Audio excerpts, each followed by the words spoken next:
Casemiro. Maguire to Maguire. 20 বছর পর English premier লিগের ট্রান্সফার মার্কেটে ম্যানচেস্টার ইউনাইটেড কি করবে সেই কাজ, যা একবারই হয়েছে প্রিমিয়ার লিগের ইতিহাসে। ম্যানচেস্টার ইউনাইটেড একটা নাম, একসময় ছিল ইংলিশ ফুটবলের রাজা, কিন্তু এখন টানা ব্যর্থতা, গোলখরায় ভুগতে থাকা একটি স্কোয়াড আর হারের বৃত্তে বন্দী এক গর্বিত ক্লাবের ছায়া মাত্র। তবে এবার ইতিহাসে দ্বিতীয়বারের মতো এমন কিছু করতে চলেছে ইউনাইটেড, যা এর আগে মাত্র একবার ঘটেছে প্রিমিয়ার লিগ ইতিহাসে। কি সেই ঘটনা?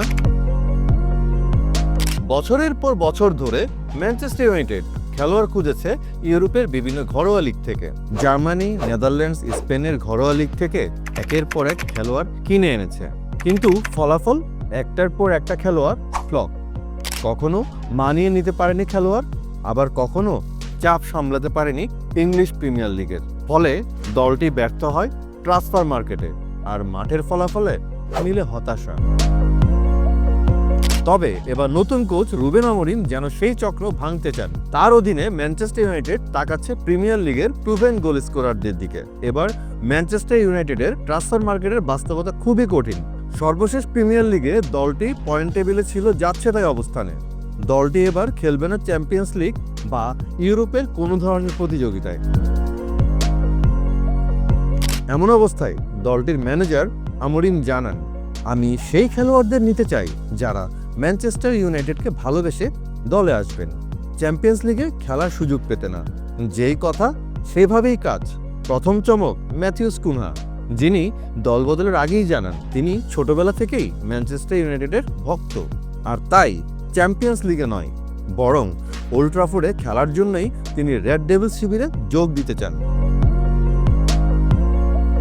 সেই হিসাবেই উলফস থেকে ম্যানচেস্টার ইউনাইটেডের 62.5 মিলিয়ন পাউন্ডে যোগ দিয়েছেন কুনহা।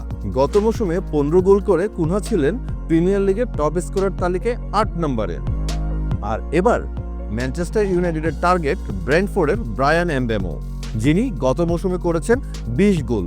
প্রিমিয়ার লিগের 4 নম্বর সর্বোচ্চ গোলদাতা ছিলেন তিনি, আর এই দুজনই টপ 10 গোলদাতার তালিকায় থাকা খেলোয়াড়।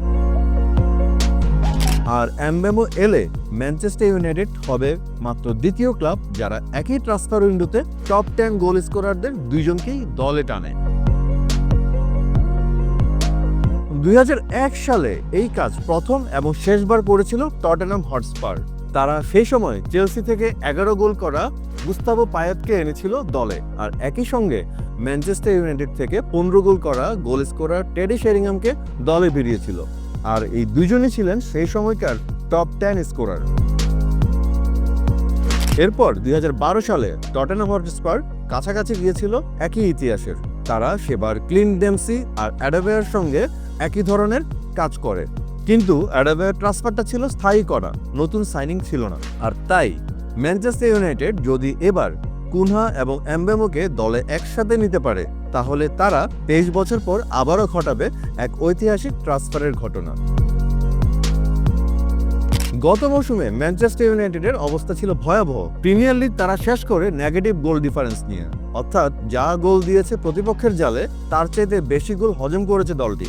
স্কোয়াডে গোল স্কোরার থাকলেও তাদের কার্যকারিতা ছিল না কারোরই, ফলে চাপে পড়ে ক্লাব। আর তাই এবার ট্রান্সফার মার্কেট শুরু থেকেই তারা খুবই অ্যাক্টিভ। কুনহা ও এমবেমো যদি অন্তত ডাবল ফিগারে গোল করতে পারে, তাহলে সেটা হতে পারে ইউনাইটেডের জন্য সাফল্যের চাবিকাঠি। কারণ এই দুজনের ট্যালেন্ট, অভিজ্ঞতা এবং প্রিমিয়ার লিগে নিজেদের প্রমাণ করার ট্র্যাক রেকর্ড আছে। ম্যানচেস্টার ইউনাইটেড এখনো বদলে ফেরা ক্লাব নয়, তবে এবার ট্রান্সফার পলিসিতে যেভাবে প্রমাণিত খেলোয়াড়দের দিকে মনোযোগ দিচ্ছে তা তাদের পথ দেখাতে পারে নতুনভাবে। যদি আক্রমণ ভাগে দলটির জন্য কুনহা ও এমবেমো জুটি হয়ে ওঠে, তাহলে শুধু স্কোর লাইনই না বরং দলটির ভবিষ্যৎও বদলে যেতে পারে। আর যদি সত্যিই তারা সফল হয়, তাহলে সেটা হবে সেই ইতিহাসের পুনরাবৃত্তি যা একবারই হয়েছিল 2001 সালে টটেনহামের হাতে। তবে কুনহা ট্রান্সফার নিশ্চিত হয়ে গেল, এখন অনিশ্চয়তা রয়ে গেছে এমবেমো নিয়ে, আর তার দিকে হাত বাড়িয়ে রেখেছে সেই টটেনহাম হটস্পারই। তবে যদি তার ট্রান্সফারটা নিশ্চিত হয়ে যায় ও এমবেমো যোগ দিয়ে রেড ডেভিলস শিবিরে, তবে নিশ্চিতভাবে দলটির আক্রমণ ভাগে বাড়বে ধার। এটা নিশ্চিতভাবে বলা যায়, কিন্তু তাও একটা প্রশ্ন তো থাকেই, আর তা হলো একটা ক্লাব, দুইজন টপ গোল স্কোরার, আর এ নিয়ে ম্যানচেস্টার ইউনাইটেড কি সত্যিই এবার বদলাবে?